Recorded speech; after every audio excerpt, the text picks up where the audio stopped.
সুপ্রিয় দর্শক, আসসালামু আলাইকুম। স্বাগত জানাচ্ছি রয়্যাল বাংলা টিভি সংবাদে। সাথে আছি আমি শায়লা শারমিন।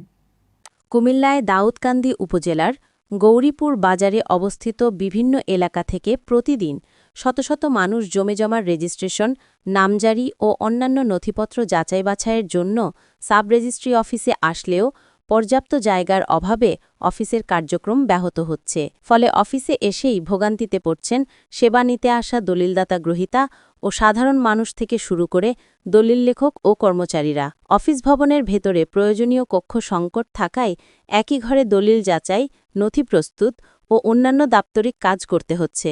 এতে শুধু কাজের গতি কমে যাচ্ছে না, গুরুত্বপূর্ণ নথির নিরাপত্তা নিয়েও তৈরি হয়েছে শঙ্কা। গ্রাহকদের অভিযোগ, ছোট একটি ঘরে বহু মানুষ একসঙ্গে অবস্থান করায় ঠিকমতো বসারও সুযোগ নেই। দীর্ঘ লাইনে দাঁড়িয়ে ঘণ্টার পর ঘণ্টা অপেক্ষা করতে হচ্ছে। অনেক সময় নথি জমা দিতে বা গ্রহণ করতে লম্বা সময় লেগে যাচ্ছে। দলিল লেখক সমিতির কয়েকজন সদস্য জানান, অফিসের জায়গা না থাকায় করিডোর বা বারান্দায় বসে কাজ করতে বাধ্য হন তারা। এতে নথি প্রস্তুতের সময় বাড়ছে এবং ভুল হওয়ার সম্ভাবনাও থেকে যাচ্ছে। অফিসের এক কর্মকর্তা নাম প্রকাশ না করার শর্তে বলেন, এই ভবনটি বহু পুরনো ও ছোট। কাজের চাপ আগের তুলনায় কয়েক গুণ বেড়েছে, কিন্তু জায়গা বাড়ানো যায়নি। ফলে কাজের মান ধরে রাখা কঠিন হয়ে যাচ্ছে। এদিকে সেবা নিতে আসা মানুষের দাবি, সাব রেজিস্ট্রি অফিসটি নতুন ভবনে স্থানান্তর, আধুনিকায়ন অথবা অন্তত অতিরিক্ত কক্ষ বরাদ্দ সহ জরুরি পদক্ষেপ প্রয়োজন। সংশ্লিষ্টদের মতে দ্রুত ব্যবস্থা না নিলে সেবার মান আরও কমে যাবে এবং সাধারণ মানুষের ভোগান্তি অব্যাহত থাকবে। জায়গার সংকটে কাজের চরম দুরবস্থা চলছে এমন অভিযোগের বিষয়ে জানতে চাইলে sub registry officer Rehana Chowdhury বলেন, অফিসের জায়গা আমাদের বড় চ্যালেঞ্জ হয়ে দাঁড়িয়েছে।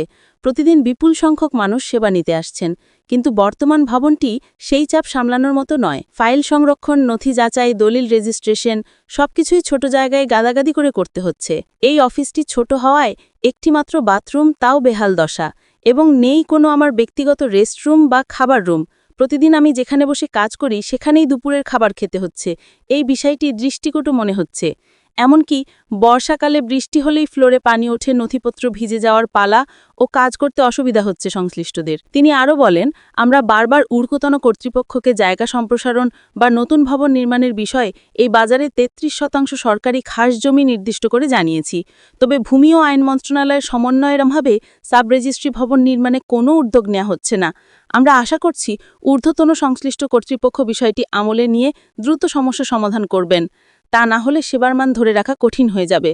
অফিসার রেহানা চৌধুরীর বক্তব্য অনুযায়ী জায়গার সংকট শুধু গ্রাহকদের ভোগান্তিই বাড়াচ্ছে না, কাজও ধীর হয়ে যাচ্ছে। এত ছোট জায়গায় নিরাপত্তা নিশ্চিত করে কাজ করা কঠিন। এ বিষয়ে তিনি দ্রুত প্রয়োজনীয় অবকাঠামো উন্নয়ন বা নতুন ভবন নির্মাণের দাবি জানান।